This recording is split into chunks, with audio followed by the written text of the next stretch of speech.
ज्ञान योग भी कर्म के त्यागने का मार्ग नहीं है, सिद्धि का मार्ग नहीं है, क्योंकि कर्म के बिना तो जीवन संभव ही नहीं। आंखें हैं तो वे अवश्य देखेंगी, पलकें हैं तो वे अवश्य झपकेंगी, कान हैं तो वे अवश्य सुनेंगे। जो कर्मेंद्रियों के आड़े आए, जो उन्हें बलपूर्वक रोककर उनका दमन करके विषयों का चिंतन करे, वो योगी नहीं, वो ज्ञानी नहीं, वो तो मिथ्याचारी है। सिद्ध पुरुष इंद्रियों को अपने वश में करता है, उनका दमन नहीं करता पार्थ। वो आंखें बंद करके नहीं जीता। कर्म बिना तो शरीर की यात्रा संभव ही नहीं। व्यक्ति सांस तो लेगा ही ना पार्थ। यदि वातावरण में कोई सुगंध या दुर्गंध है तो वो उसका अनुभव करने के लिए भी विवश है। यदि उसके आसपास कोई नाद है, कोई ध्वनि है, कोई कोलाहल है, तो उसे सुनने के लिए उसके कर्ण उसके आदेश की प्रतीक्षा तो नहीं करेंगे ना। इसलिए जो अपने इंद्रियों को नियंत्रित रखे, जो उन पर अपनी चेतना का अंकुश लगाकर उन्हें कर्मोन्मुख करे, उन्हें कर्म की दिशा दिखाए, वही श्रेष्ठ है। वो अपने विकल्पों को समझता है पार्थ, और अपनी संकल्प शक्ति का प्रयोग करता है। और हे पार्थ, अपने नियत कर्म करना कुछ न करने से अच्छा है। अब ये भी ठीक है पार्थ की आंखें देखती हैं, किंतु वे क्या देखें और क्या न देखें, इसका निर्णय तो ज्ञानी स्वयं ही लेता है।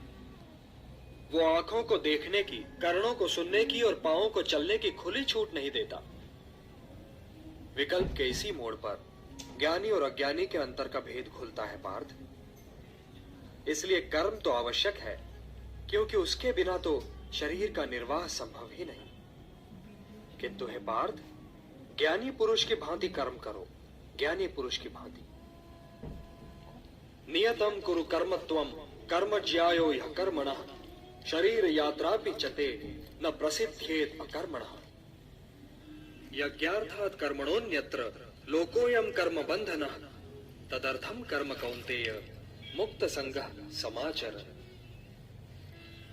हे कौन्तेय, कर्म ऐसे करो जैसे यज्ञ किया जाता है, क्योंकि कर्म ही यज्ञ है और इसका स्रोत स्वयं अविनाशी ब्रह्मा है। इसलिए कर्म का मार्ग सीधा ब्रह्मा तक जाता है।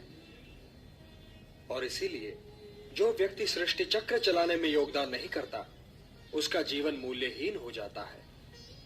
तुम इस मूल्यहीनता की ओर न जाओ पार्थ, तुम इस मूल्यहीनता की ओर न जाओ।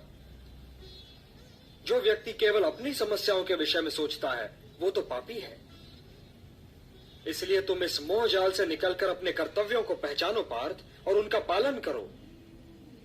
हे पार्थ, कर्म फल की इच्छा ही मार्ग में बाधा है। कर्म फल की इच्छा ही तो व्यक्ति के गले में बंधा हुआ वो पत्थर है जो उसे स्वयं की तहों से ऊपर उठने ही नहीं देता। यही तो व्यक्ति को समाज से काट देता है और उसे व्यक्तिगत लाभ और व्यक्तिगत हानि की दलदल में ढकेल देता है।